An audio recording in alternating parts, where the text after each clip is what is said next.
আল্লাহ তাআলা পৃথিবীতে যুগে যুগে অসংখ্য নবী রাসূল পাঠিয়েছেন, যারা ইসলামের দাওয়াতের পাশাপাশি দিন-রাত আল্লাহর ইবাদতে মশগুল থাকতেন।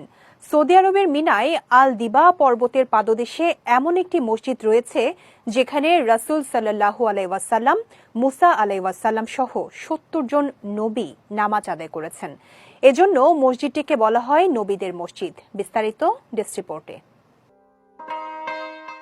ইসলামের সর্বশেষ ও সর্বশ্রেষ্ঠ নবী হযরত মুহাম্মদ সাল্লাল্লাহু আলাইহি ওয়াসাল্লাম সহ ৭০ জন নবী একটি মসজিদে নামাজ আদায় করেছেন। মসজিদের সামনে স্থাপিত সাইনবোর্ডে বেশ কয়েকটি ভাষায় লেখা রয়েছে মসজিদটির নাম, যেখানে বাংলা অক্ষরে লেখা রয়েছে আল খায়েফ মসজিদ। সৌদি আরবের মিনার দক্ষিণে ছোট জামরার কাছে এই প্রাচীন মসজিদটির অবস্থান।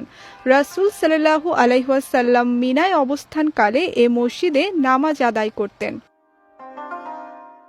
বিদায় হজের সময় নবীজি মসজিদে খায়েফে নামাজ পড়েছেন। এই মসজিদের অনেক ফজিলত হাদিস ও ইতিহাসের গ্রন্থসমূহে উল্লেখ রয়েছে। ঐতিহাসিক বর্ণনায় এসেছে এই মসজিদের দৈর্ঘ্য ছিল ১২০ মিটার এবং প্রস্থ ৫৫ মিটার। সে হিসাবে এটি ছিল ওই সময় আরব অঞ্চলের সবচেয়ে বড় মসজিদ।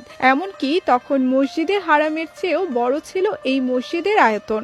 ৮৭৪ হিজরিতে মিশরের মামলুকি সুলতান কাইতবাহ আল খায়েফ মসজিদ পুনর্নির্মাণ করেন।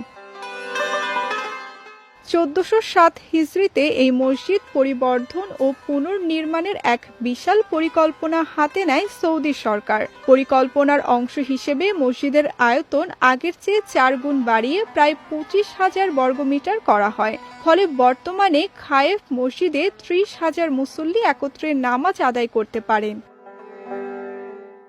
খায়েফ মসজিদ হচ্ছে মক্কার কাফেরদের বিরুদ্ধে মুসলমানদের বিজয়ের এক স্মৃতিচিহ্ন। ৫ম হিজরিতে ইহুদিদের প্ররোচনায় মক্কার কাফেররা মদিনায় হামলা করার সিদ্ধান্ত নেয়। এই লক্ষ্যে তারা কিছু আরব গোত্রের সঙ্গে সন্ধি চুক্তি করে। এই সন্ধি চুক্তি করার জন্য মক্কার কাফেররা যে স্থানটি বেছে নেয়, পরে সেখানেই খায়েফ মসজিদ নির্মিত হয়। মূলত মুসলমানদের বিরুদ্ধে কাফের গোত্রগুলোর ঐক্যের ব্যর্থতার নিদর্শন হিসেবে দাঁড়িয়ে মসজিদটি প্রতিনিয়ত জানান দিচ্ছে ইসলামের বিজয়গাথা ইতিহাসকে।